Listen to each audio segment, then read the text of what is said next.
आइए दोस्तों, आज जानते हैं स्वच्छता मित्र ऐप के बारे में, जो अभी हम लॉगिन कर चुके हैं। जो लॉगिन में दिखा रहा है, सबसे पहले इसका भाग है daily waste data. Daily waste data यह जो लिखा है, इंग्लिश में लिखा है। अगर इसको हिंदी में करना होगा तो मोबाइल के जो दाएं साइड में कॉर्नर पर टिपेंगे, जो ह लिखा है उस पर जैसे क्लिक करेंगे तो यह हिंदी हो जाएगा। हिंदी हो गया। अब दैनिक अपशिष्ट डेटा हो गया।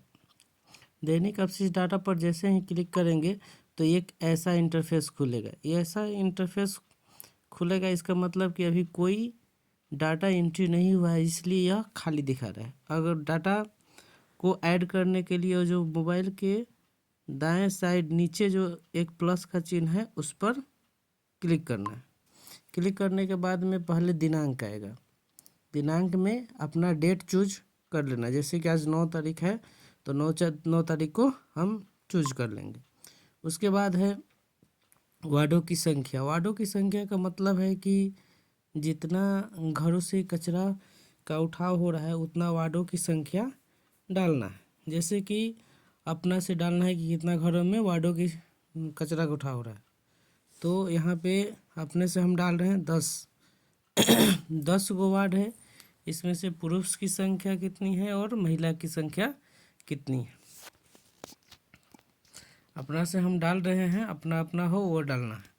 अब कुल घरों की संख्या। कुल घरों की संख्या का मतलब क्या है कि जो 10 गो वार्ड है उसमें कितने घर से हमने कचरा का उठाव किया, तो अपने अंदाज से इधर डाल रहे हैं। तो इसमें हम 1500 डालें। 1500 में यहाँ पे अपशिष्ट पृष्ठीकरण का संख्या का मतलब क्या है कि जो 1500 घर ने हमको कचरा दिया, तो क्या वह अलग अलग कचरा दिए, उसको इसमें डालना है। जैसे हम बता दें कि पहले हम लोग जो 2 डस्टबिन दिए हैं, एक गीला कचरा और एक सूखा कचरा, तो कितने घरों हमको अलग अलग कचरा दिए, तो ये अपना से देख के डाल देना है। उसके बाद आता है जैविक कचरा। जैविक कचरा का मतलब है कि वैसे कचरा जिससे हम खाद बना सकें, जिसके गलाकर हम खाद बना सकें। तो इतने घरों से हमको कितना केजी जैविक कचरा प्राप्त हुआ, तो इसको डाल देंगे। अब अपना हिसाब से डालना है वेट करके।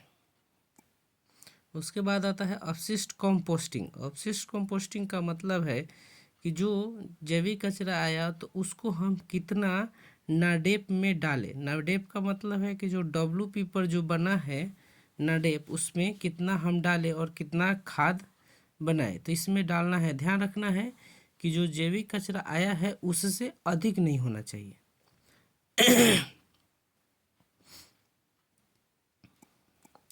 उसके बाद पॉलीथीन है। पॉलीथीन देख लेना है कि हमारे जो कचरा आए हैं उसमें पॉलीथीन कितना आया है। यहाँ पे देखने वाली बात है कि यह पॉलीथीन जो है किलोग्राम में पूछ रहा है। अगर हमको 100 ग्राम आया है तो हम यहाँ पे क्या लिखेंगे, 0.1। अगर 150 आया है तो 0.15 लिखेंगे। ठीक है। उसके बाद MLP का मतलब हुआ multi layer plastic. Multi layer plastic का मतलब है कि जो वैसे प्लास्टिक जिनमें लेयर हो, जैसे कुरकुरे का जो प्लास्टिक होता है या जो नमकीन का प्लास्टिक होता है, बिस्किट का प्लास्टिक होता है, या मल्टी लेयर प्लास्टिक होता है। उसके बाद नेक्स्ट है, इसमें हमको कितना मिला ये अपने अंदाज से लिखना है। उसके बाद दूध की थैली है, प्लास्टिक की बोतलें हैं, अपने अंदाज से देखना है। अन्य प्लास्टिक का मतलब है कि यह बोतल को छोड़कर अन्य भी प्लास्टिक है, जो कितना है उसको डालना है। जो भी डालना है केजी में डालना है। उसके बाद कागज़ है। कागज़ के बाद है गत्ता। गत्ता का मतलब क्या है कि जो मोटे हो, जैसे कूट जो हम लोग सामान लाने में यूज करते हैं, वो गत्ते में आ जाएंगे। उसके बाद है कांच। कांच भी डालना है किलोग्राम में। कांच के बाद लोहा है। लोहा के बाद एल्युमिनियम है। एल्युमिनियम के बाद अन्य धातु। अन्य धातु का मतलब क्या है कि जैसे लोहा धातु हो गया, एल्युमिनियम धातु, उसके बाद तांबा होता है, यह सब और सारे चीज़ होते हैं वो भी धातु होते हैं। तो इस वो जो और आ रहे हैं तो उसको अन्य धातु में डालना है। इसके बाद है निष्क्रिय अपशिष्ट। जितने भी कचरे हैं तो कुछ ऐसे कचरे होते हैं जिसका निपटारा हम नहीं कर सकते, जिनका निपटारा हम नहीं कर सकते, जैसे प्लास्टिक हो गया, शीशा हो गया, इसका हम निपटारा नहीं कर सकते, वह निष्क्रिय अपशिष्ट में चले जाएंगे। अन्य सूखा कचरा का मतलब है कि जो जैसे कपड़ा हो गया, रबर हो गया, यह सब अन्य सूखे कचरे में जाएंगे।